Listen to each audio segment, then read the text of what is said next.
जय श्री राम मित्रों। लंकेश रावण की व्याकुलता का कारण। मित्रों, गोस्वामी तुलसीदास जी लिखते हैं, सिंधु पार प्रभु डेरा कीन्हा। प्रभु श्री राम ने समुद्र के पार लंका में डेरा डाल दिया।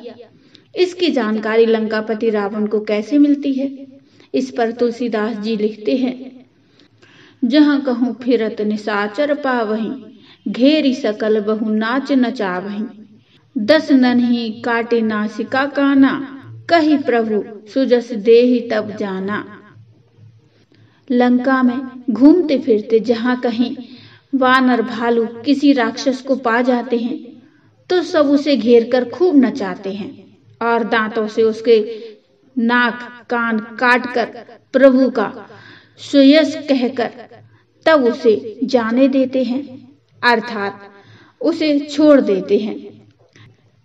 जिन कर नासा कान निपाता, तिन रावण ही कहीं सब बाता। जिन राक्षसों के नाक और कान काट डाले गए, उन्होंने रावण से सब समाचार कहा।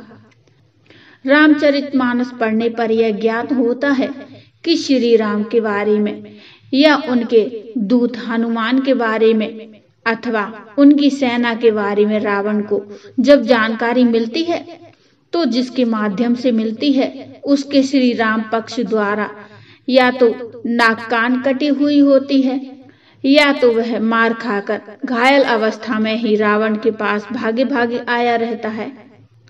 रावण को यह भी स्मरण है कि श्री राम के आरण्य में यानी जंगल में होने की सूचना उसे सर्वप्रथम शूर्पणखा द्वारा प्राप्त हुई थी। इस जानकारी को देने वाली शूर्पणखा के नाक कान लक्ष्मण द्वारा काटे गए थे। तुलसीदास जी लिखते हैं, लक्ष्मण अति लाघव सो नाक कान बिन कीन, ताके कर रावण कहाँ मनो चुनौती दीन। लक्ष्मण जी ने बड़ी फुर्ती से शूर्पणखा को बिना नाक कान के कर दिया, मानो उसके माध्यम से उसने रावण को चुनौती दी हो। तब शूर्पणखा सहायता के लिए खरदूषण के पास गई। खरदूषण सहित राक्षसों का नाश प्रभु श्री राम ने कर दिया। तब यह सारा संवाद शूर्पणखा ने रावण के राज दरबार में आकर सुनाया। सुनत सभासद उठे अकुलाई। शूर्पणखा के वचन सुनते ही सभासद व्याकुल हो उठे। प्रभु श्री राम के दूत हनुमान जी लंका में पहुंच गए, परंतु रावण को यह जानकारी नहीं मिली। माता सीता से मिलकर हनुमान जी जब अशोक वाटिका में फल खाने लगे तब उनकी भेंट रखवालों से हुई। रहे तहां बहु भट रखवारे, कछु मारे से कछु जाई पुकारे। वहां बहुत से योद्धा रखवाले थे, उनमें से कुछ को हनुमान जी ने मार डाला और कुछ जाकर रावण से गुहार लगाने लगे। कछु मारेसी कछु मरदेसी, कछु मिलिएसी धरि धूर, कछु पुनि जाई पुकारे, प्रभु मरकट बल भूर। उन्होंने कुछ को मार डाला, कुछ को मसल डाला और कुछ को पकड़ पकड़ कर धूल में मिला दिया।